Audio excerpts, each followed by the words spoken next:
Hey y'all, it's your favorite Empress Lisa coming back at you with my live radio interview that was on the Monday special blend with Maria Hawkins and Nate Newton.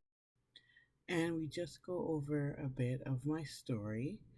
The full story can be found on my YouTube channel at Empress Lisa. So sit back and enjoy as we get ready to share my story. CKCU 93.1.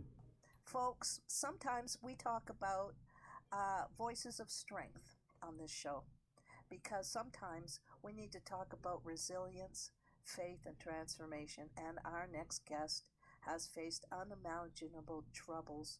And I'm talking challenges with personal loss, with a lot of strength. She's emerged with purpose and academic excellence. Please welcome Empress Lisa to the show.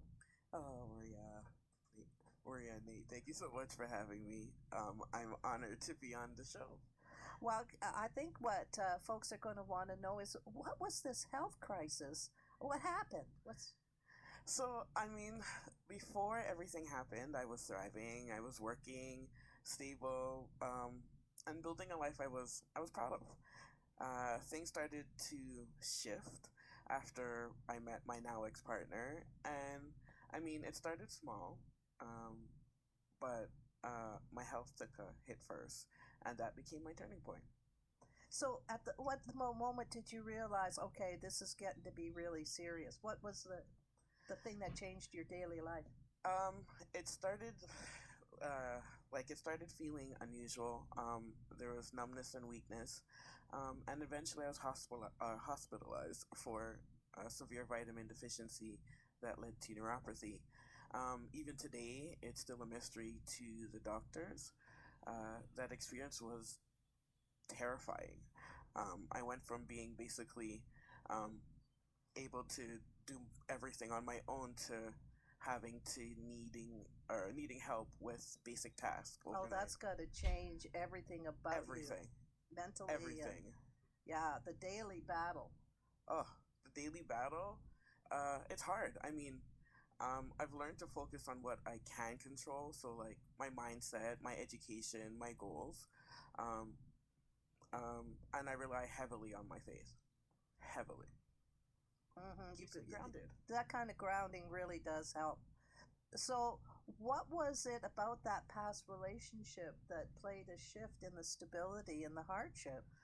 My partner at the time became verbally abusive, especially after we moved into a larger home. That that emotional toll, added to like another layer On top of, of yeah. exactly.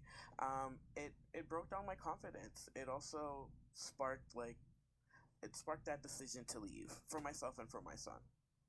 Um, when you have verbal abuse, and I've suffered myself from that in the past, it has a way of affecting your mental health and your decision making. And It does. It makes you second guess everything. Um, and for me, it made me feel small, isolated, and ashamed. But I knew that staying would destroy even more. So the pain became my push. I had to reclaim my voice and protect my son. and was your son the strength that you needed to leave that toxic situation? Absolutely. I knew if I didn't leave, this would become generational. It was terrifying but necessary. Ooh, but then now I've suffered from this before myself. So you and your teenage son experienced homelessness. We did, and that's a struggle, and it's hard to share that kind of information. But Hmm. I know for me, like every night was a question mark, Yeah. right? And it makes you feel guilty. Like I felt guilty. I felt sadness constantly. Um, but I stayed honest with my son, and I did my best to Yeah. show him that we're in this together, right? I should note I made sure to secure something for him while I did most of the couch surfing.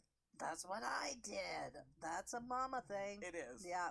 instinct, right? So during that time of home couch surfing instability, um, you can't find peace, can you? Honestly, home became wherever I could find peace, right? So if it meant, you know, taking some time just to be in a space of quietness, that became my peace.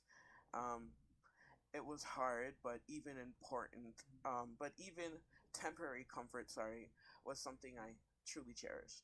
Oh, absolutely. So, how did you stay focused on your goals while navigating all this daily survival stuff? Um, I treated school like my lifeline. It was one of the things that kept me moving forward. Like, I knew that if I just kept going, eventually I would reach solid ground. I saw education as a tool to, break the cycle.